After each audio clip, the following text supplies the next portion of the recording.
Así comezaba o pleno provincial de esta mañá. Os traballadores de Ence acudiron á Deputación de Pontevedra para reclamar á presidenta a quenda da palabra que lles foi denegada por solicitala fora de prazo. Tras a presión dos operarios e tras varios avisos por parte de Carmela Silva para que se mantivese a orden, a presidenta decidiu suspender o pleno ordinario e retomalo máis tarde na sala de xuntas a porta pechada.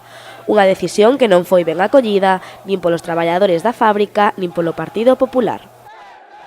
Queremos mostrar a nosa solidaridade con todos os traballadores directos e indirectos de Ence, non coa empresa, cos traballadores, porque a empresa mañán así o anunciou, si se vai de Pontevedra non se queda ni en España, vai montarse noutros países. A nós o que nos preocupa son os traballadores, que son centos de familias de toda a comarca, de Pontevedra, de Pollo, de todos os lados, tanto directos como indirectos. E como esta empresa peche, todas estas familias se van a ter que trasladar como fixeron os compañeiros del Nosa.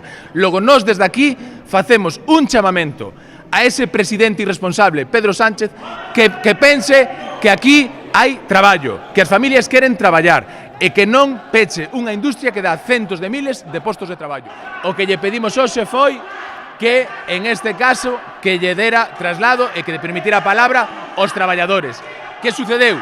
Que suspendeu o pleno e nos din un funcionario que trasladaba ese pleno a un salón pechado e para seguir o pleno nunha sala pechada. Nos, en mostra de solidaridade cos traballadores, non vamos a ir a iso. Tras a suspensión do pleno, os traballadores de Ence seguiron reclamando ás portas da Deputación o que consideran que é xusto, que lles deixen seguir traballando na factoría de Lourizán.